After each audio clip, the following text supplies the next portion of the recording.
Bonjour à tous. Alors aujourd'hui, on va voir comment entrer dans BSPWM ou i3 selon le TTY dans lequel on se trouve lorsque l'on boot. Généralement sur Arch Linux, quand on boot, je parle d'Arch Linux, on se trouve sur le TTY1. On rentre notre nom d'utilisateur, notre mot de passe, et ensuite on exécute StartX. Ici j'ai créé un petit bloc case qui va nous laisser le choix en fait, en fonction du TTY. Sur le TTY1, quand je me loguerai, j'arriverai dans BSPWM. Sur le TTY2 dans les 3 et sur le 3 dans Qtile. Bon, j'ai pas installé Qtile, mais c'est un exemple. En fait, comment ça marche? Ça fonctionne avec un autre fichier qui s'appelle bash logging ou zlogging. Donc ce fichier il est dans votre home ou dans un fichier ZSH si vous avez configuré votre ZSH pour qu'il se trouve dans config ZSH, etc. Là j'ai oublié le point d'ailleurs. Voilà. Donc en fait quand vous allez vous loguer, votre shell s'exécute. Donc tout ce qui est dans votre shell et dans les fichiers qui dépendent de lui, eh bien ça va être exécuté. Donc en l'occurrence, il va chercher le fichier. Il va le trouver dans son répertoire ou dans Home.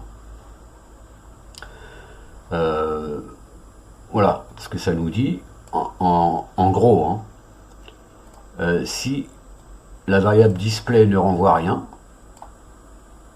et que notre groupe n'est pas égal à 0, c'est-à-dire que on n'est pas root, parce que si je fais echo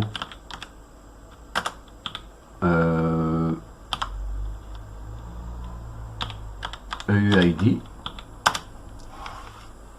le retour c'est 1000, c'est-à-dire que c'est le groupe des utilisateurs, ou c'est votre groupe, c'est votre propre groupe. Par exemple, Michel sera dans le groupe 1001, etc. S'il a son groupe à lui. D'accord?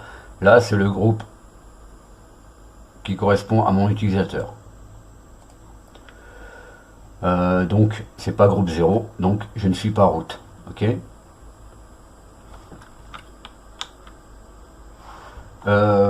Voilà.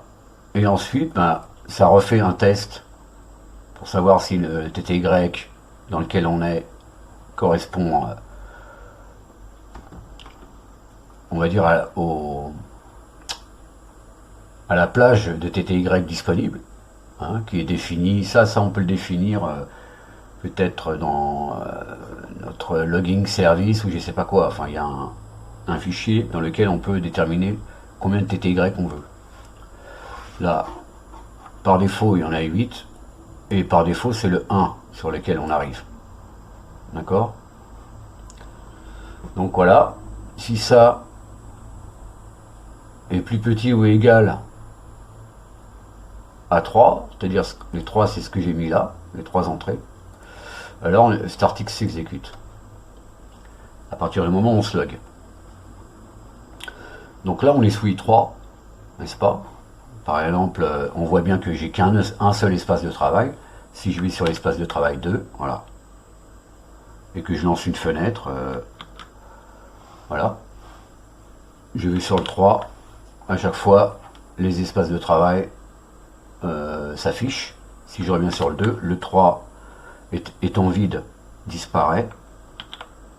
Celui-là est vide, je viens sur le 1, il disparaît. Donc on est bien sur i3.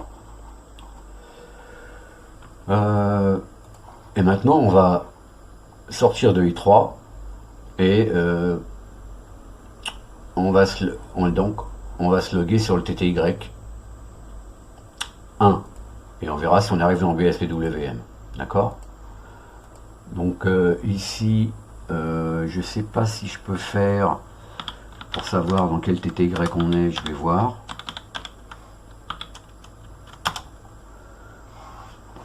Non mais ça correspond au terminal ici, d'accord.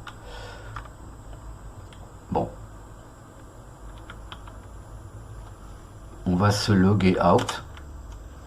Alors, ça je vais le quitter. Et puis, je vais faire ça un peu à la sauvage. Voilà, on voit bien que je suis Arch Linux 5.17.3 Arch 1-1 TTY2. Donc je vais sortir ici. Je suis toujours sur le TTY2. D'accord?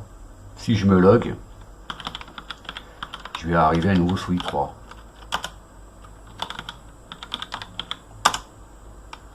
Voilà. Ok, bienvenue dans i3. C'est écrit ici. D'accord?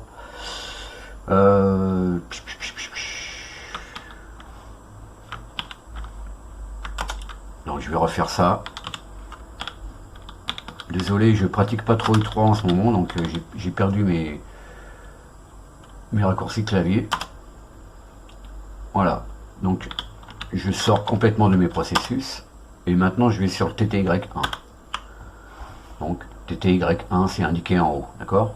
Donc je devrais arriver sur BSPWM.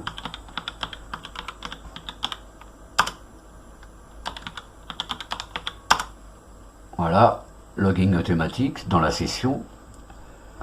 Bienvenue dans BSPWM. Voilà, SSHKD est prêt. Et là, on voit qu'on est, on est sous BSPWM, d'accord? Si je fais PIDOF BSPWM, j'ai un retour. PIDOF i3, une erreur, il n'y a pas de retour. Voilà les amis, alors je vais relancer le truc et puis je vais agrandir ici pour que vous voyez bien.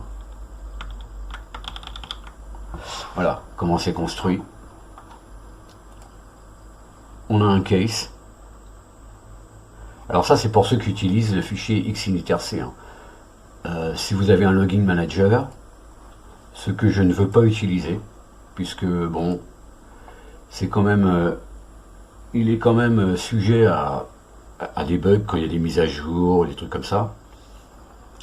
Et puis, on va dire un login screen, vous le voyez, combien de temps? Le temps de taper votre mot de passe.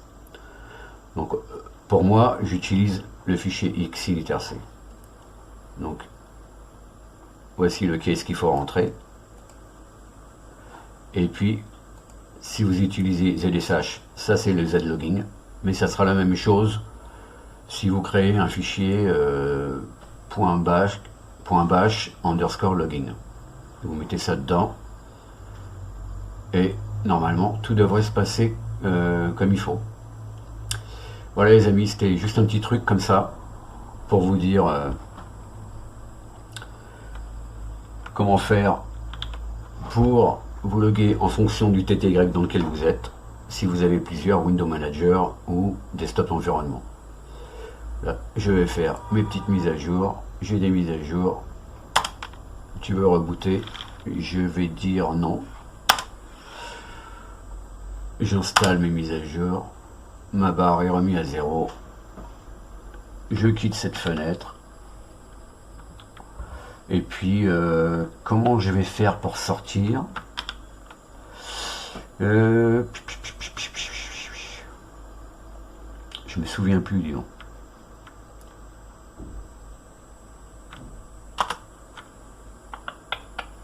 Power. Désolé, j'ai des scripts pour un peu partout. Et là, je vais fermer la machine. Voilà. Voilà les amis, c'était juste un petit truc. Pensez à vous faciliter la vie avec quelques lignes. Salut!